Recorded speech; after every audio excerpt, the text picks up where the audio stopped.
Halo, hai, jumpa lagi di video belajar bareng yuk spesial EQ series bersama saya, Jennifer. Dan rekan baru saya nih, siapa dia? Boleh perkenalan singkat, Bu? Halo, salam kenal semuanya. Nama saya Carol. Saya anggota baru dari tim BK Sekolah Kristen Immanuel. Saya bertugas di SD Kristen Immanuel 1 yang ada di Jalan Sisinga, Mangaraja. Hai Bu Carol. Oke, kita lanjut ya. Nah, jadi di episode sebelumnya kita sama-sama mengenali apa itu emosi dan bagaimana meningkatkan kesadaran diri akan emosi yang kita rasakan. Nah, berikutnya kita akan belajar bersama kembali mengenai cara meningkatkan emotional quotient kita melalui komponen EQ yang berikutnya, yaitu komponen kedua, mengenai regulasi diri atau emotional self-regulation. Ya, betul sekali nih Bu Jen ya. Seperti yang sudah kita sebutkan di episode sebelumnya, bahwa setelah kita menyadari atau setelah kita aware nih terhadap emosi kita, berikutnya kita perlu untuk melatih regulasi diri kita sebagai komponen kedua dari EQ itu sendiri. Nah, seperti yang kita tahu dan mungkin seperti yang pernah kita rasakan, terkadang ketika emosi kita sedang intens banget, kita menjadi sulit untuk berpikir lebih jernih dan lebih rasional lagi. Sehingga tanpa kita sadari, kita melakukan segala sesuatu atau membuat keputusan bisa membuat kita menyesal. Kenapa itu? Nah, itu semua terjadi karena keputusan itu kita ambil atas dasar emosi kita sesaat. Nah, itulah dampak buruk yang akan terjadi ketika kita dikendalikan oleh emosi kita.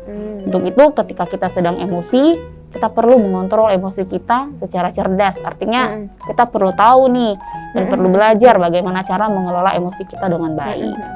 Nah, maka dari itu ya Bu Jen ya, penting untuk kita mengelola emosi yang kita rasakan. Nah ini Bu, saya jadi kepikirkan dari tadi Ibu sebut mengenai mengelola emosi. Apakah mengelola emosi itu sama dengan regulasi diri yang ingin kita bahas hari ini? Nah, seperti yang telah kita katakan tadi ya, bahwa regulasi diri itu yang akan kita bahas berkaitan dengan emosi kita ya. Maka memang pengelolaan emosi merupakan bagian dari regulasi diri itu sendiri. Gitu. Boleh nggak Bu Carol tolong jelaskan lebih detail lagi mengenai regulasi diri itu supaya kita lebih paham lah? Ya, betul banget ya. Pasti boleh dong Ibu Jen ya. Nah, regulasi diri adalah kemampuan untuk mengontrol atau mengarahkan emosi diri sendiri, sehingga kita tidak larut pada emosi tersebut, terutama saat kita menerima emosi yang tidak menyenangkan ya, seperti itu. Nah, karena regulasi diri ini merupakan suatu kemampuan, artinya kita bisa melatih atau mengembangkan kemampuan kita dalam meregulasi diri atau meregulasi emosi kita sendiri. Oke, saya jadi lebih paham. Intinya regulasi diri yang berkaitan sama emosi itu bisa dikatakan ya mengelola emosi gitu ya. Nah, kalau menurut Bu Carol sendiri, kenapa sih penting untuk kita meregulasi emosi dalam diri kita? Nah, ini ya Bu Jen ya, ini kan antara pikiran, perasaan atau emosi kita dan juga perilaku kita sebagai manusia itu kan saling mempengaruhi ya. Soalnya ketika emosi kita berlarut-larut tidak baik, nah otomatis ya tentu saja akan mempengaruhi tindakan yang kita ambil menjadi tindakan yang tidak baik juga ya. Nah, kalau kita mampu mengontrol emosi kita, artinya kita tahu nih kalau emosi kita sedang bergejolak. Jadi kita punya cara-cara untuk mengubah emosi tersebut menjadi lebih baik lagi. Nah, di sini saya ingin menekankan juga bahwa mengontrol emosi itu bukan berarti menahan emosi dan bukan berarti juga kita tidak meluapkan emosi kita atau emosi kita dipendam seperti itu. Namun bagaimana caranya agar kita bisa mengelola emosi tersebut sehingga dapat diekspresikan dengan tepat. Tentu saja dengan situasi yang tepat juga seperti itu.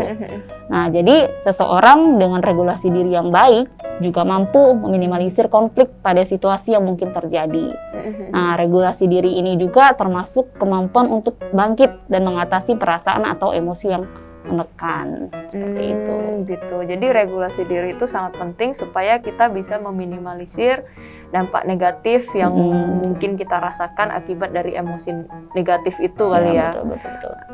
Terus ya karena sekali lagi pikiran kita, perasaan atau emosi kita dan perilaku kita itu saling berkaitan gitu ya. Jadi kalau kita punya emosi negatif bisa jadi perilaku kita negatif. Iya, betul. Jadi kita perlu meregulasi emosi kita supaya meminimalisir dampak negatif itu gitu ya. Iya, betul sekali. Oke. Nah, ini Bu, ini mungkin yang paling penting sih ya. Maksudnya kita tahu pentingnya regulasi emosi ini kan. Nah, tapi kan mungkin kita bingung terus gimana cara kita melatihnya. Ya kan tadi Ibu bilang bisa dilatih. Iya, gimana cara kita melatihnya? Mungkin Ibu ada tips-tips atau sharing-sharing cara supaya kita bisa melatih regulasi emosi kita. Oke. Nah, iya Bu Jen, saya ada 5 cara nih bagaimana cara kita meregulasi diri kita ya.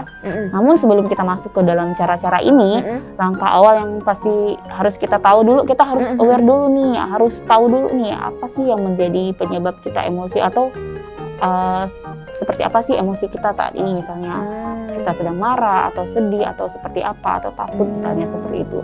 Dan ini sudah pernah kita bahas sih di episode sebelumnya waktu Bu Jen sama Bu Nadia ya waktu itu ya. Nah, Oke. Jadi intinya tahap awal lah sebelum masuk ke langkah pertamanya ya kita tetap harus aware dulu lah ya sama situasi apa yang bikin kita emosi apa yang muncul pada situasi apa kayak gitulah ya. Oke. Silakan Bu, boleh lanjut langsung masuk mungkin ke tips yang pertama. Oke. Nah, yang harus kita lakukan, yang pertama kita harus melakukan situational selection atau memilih situasi. Kita kan sudah tahu nih situasi apa yang membuat kita senang sehingga menimbulkan emosi yang menyenangkan, dan situasi apa yang membuat kita tidak senang sehingga menimbulkan emosi yang tidak menyenangkan seperti itu. Nah, tentu saja kita harus memilih nih situasi apa yang akan muncul situasi yang positif bagi kita misalnya seperti itu kan. Artinya situasi yang menyenangkan. Misalnya kita sudah tahu nih kita marah atau sedih karena A. Jadi biar kita tidak sedih, kita harus menghindari dong situasi A misalnya seperti itu. Misal kita sudah tahu kalau kita akan sedih ketika kita mendapatkan nilai yang jelek misalnya seperti itu ya Bu Jen ya. Otomatis kita harus berusaha dong biar kita mendapatkan nilai yang tidak jelek misalnya seperti itu. Jadi cara pertama ini ya intinya kita memilih situasi yang bisa bikin emosi kita lebih positif gitu ya. Kita menghindari situasi-situasi yang bisa bikin emosi kita jadi negatif kayak gitulah ya. Betul. Oke. Nah, lalu seandainya nih kalau kita nggak bisa menghindari situasi yang bikin kita punya emosi negatif ini, apa yang harus kita lakukan? Nah, kali ini berhubungan dengan cara yang kedua ya Bu Jen ya, yaitu situation modification atau kita memodifikasi situasi yang ada. Jadi di sini kita memodifikasi situasi yang tidak menyenangkan itu menjadi situasi yang menyenangkan. Misalnya nih, kita sudah tahu kalau kita duduk selama 1 jam misalnya kita akan bosan atau capek seperti itu, bisa juga kita mengantuk ya. Jadi misalnya ketika kita belajar di rumah dikasih kesempatan nih sama mama papa atau memang jadwal belajar kita 1 jam ya, nah kita harus pandai-pandai nih mengatur waktu. Misalnya 40 menitnya untuk kita membaca materi, terus yang 20 menitnya kita selingi dengan kita melakukan peregangan, misalnya istirahat sebentar atau seperti apa misalnya seperti itu. Oke. Jadi intinya kalau kita nggak bisa hindari ya kita ubah situasi yang tidak menyenangkan itu sedemikian rupa, gimana supaya setidaknya hal itu bisa situasi itu bisa lebih berdampak positif sedikit lah di diri kita gitu ya. Dampak negatifnya diminimalisir gitu ya. Oke. Mungkin ada cara lain lagi nggak Bu selain itu? Kalau seandainya kita nggak bisa menghindari, kita nggak bisa modifikasi, terus apa yang harus kita lakukan? Oke, ini kebetulan masih ada 3 cara lagi ya Bu Jen ya. Oke. Masih ada 3 cara lagi. Mau lanjut lagi nggak nih? Boleh. Silakan. Nih, ini cara yang ketiga ya. Cara yang ketiga adalah attentional development atau memindahkan perhatian. Nah, jadi pada cara yang ini kita memindahkan perhatian kita nih dari situasi yang membuat kita tidak senang menjadi situasi yang lebih netral atau membuat kita senang seperti itu ya Bu Jen ya. Misalnya ketika kita sedang di pelajaran yang tidak kita sukai, jika kita terfokus pada perasaan itu ya, perasaan ya bahwa saya nggak suka nih dengan pelajaran ini misalnya seperti itu. Nah, apa yang harus kita lakukan? Kita lihat gurunya loh. Kita lihat gurunya misalnya. Oh, ini ternyata gurunya asik loh. Cara mengajarnya asik misalnya seperti itu. Jadi kita ubah fokus kita seperti itu. Jadi kita lebih fokus ke gurunya, cara gurunya mengajar seperti itu. Gitu. Jadi kalau kita nggak bisa hindari dan kita nggak bisa ubah lingkungan yang membuat kita punya emosi negatif itu ya kita opsi lain atau cara lain ya kita mengubah fokus kita dari hal-hal yang tidak menyenangkan itu, kita fokus ke hal yang setidaknya bisa bikin kita lebih senang, suka kayak gitu ya. Oke. Terus cara keempat apa nih Bu? Kan Ibu bilang masih ada 5 cara ya kan? Nah, sekarang cara yang keempat yaitu cognitive change atau mengubah pola pikir negatif menjadi pola pikir yang positif. Nah, seperti yang sudah kita sebut tadi ya, bahwa antara pikiran, perasaan dan juga perilaku manusia itu kan saling mempengaruhi nih. Bisa jadi emosi kita negatif karena pemikiran kita atau pola pikir kita yang negatif juga. Nah, pikiran negatif ini munculnya bisa jadi dari pengalaman sendiri, seperti mengalami kejadian yang negatif atau situasi yang serupa misalnya seperti itu, maupun pengalaman dari orang lain. Nah, atau juga melihat ketika kita melihat dari media massa misalnya seperti itu. Nah, salah satu cara untuk mengubah pola pikir kita adalah dengan memberikan argumen positif yang melawan pola pikir kita. Misalnya ketika kita berpikir bahwa aku ini nggak bisa apa-apa loh, Bu Jen, aku ini selalu gagal misalnya seperti itu. Nah, kita harus lawan pola pikir ini dengan memunculkan argumen lain. Misalnya, aku nggak selalu gagal kok, terus di mata pelajaran ini aku mendapatkan nilai 90 kok, misalnya seperti itu. Terus aku juga pernah juara loh dalam lomba bernyanyi misalnya seperti itu. Jadi kita harus ubah dulu pola pikir kita seperti itu. Gitu. Jadi intinya selalu ada cara ya Bu, kalau seandainya kita mau meregulasi emosi kita. Tadi Ibu udah sebutkan 3 ya kan, dan ini ada tambahan cara baru lagi, yaitu mengubah pola pikir. Nah, mungkin ada lagi Bu yang berikutnya, apalagi? Iya, betul sekali. Nah, masih ada satu cara lagi nih ya Bu Jen ya. Nah, ini adalah cara yang terakhir atau cara yang kelima, yaitu response modulation.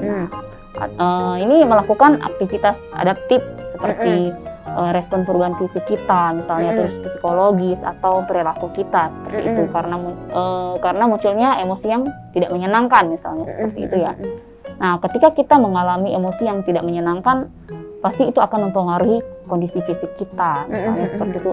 Entah misalnya otot-otot kita terasa tegang atau seperti itu, atau kepala kita pusing misalnya seperti itu. Nah, caranya yang harus kita lakukan apa? Kita harus misalnya melakukan relaksasi misalnya seperti itu.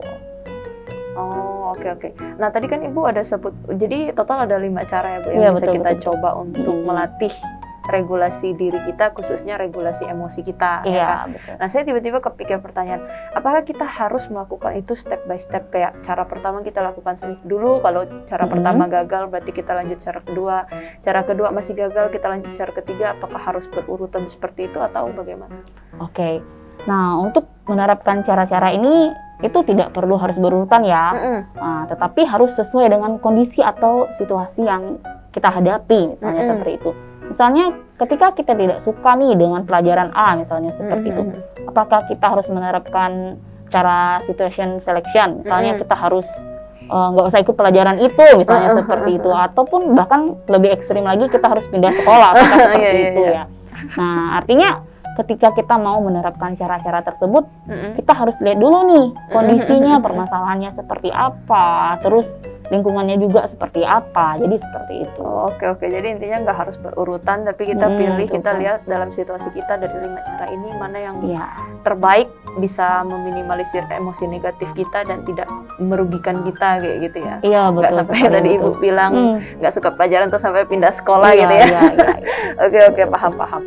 Terima kasih Bu Carol atas sharing tips-tipsnya, sangat bermanfaat sih ya. Semoga teman-teman di rumah juga paham dan bisa mencoba menerapkan. Ya. Nah, teman-teman, itu yang tadi sudah Carol sharingkan untuk kita bisa melatih regulasi diri kita, khususnya regulasi emosi kita ya. Iya, betul. Nah, tentu ini nggak mudah sih, karena kadang emosi itu munculnya tiba-tiba dan kayak Bu Carol bisa aja bilang intens banget kayak gitu betul. kan. Nah, tapi seandainya intens pun tadi salah satu cara yang Bu Carol udah sebutkan, ada juga yang kita bisa relaksasi dulu mungkin kayak gitu kan. Nah, jadi intinya selalu ada cara untuk kita bisa meregulasi emosi kita kayak dan melatihnya. Nah, jadi teman-teman, intinya kita harus tetap berusaha lah, sedikit demi sedikit melatih bagaimana kita bisa mengontrol emosi kita supaya kita tidak dikuasai oleh emosi kita, sehingga melakukan hal atau memutuskan hal-hal yang bisa kita sesali di kemudian hari kayak gitu ya. Oke deh, nah sekian belajar bareng yuk EQ series yang tentang regulasi emosi kali ini. Nah, semoga video ini bermanfaat bagi kita semua untuk supaya kita bisa jadi lebih baik lah setiap harinya. Khususnya kita bisa menjadikan emotional quotient kita lebih baik setiap harinya kayak gitu. Nah, apabila teman-teman ada yang punya pertanyaan atau tanggapan, boleh disampaikan melalui kolom komentar kayak gitu. Nah, terima kasih sekali lagi, dan yang terakhir, jangan lupa untuk tetap sehat dan bahagia. Sampai jumpa di EQ Series episode berikutnya. Bye.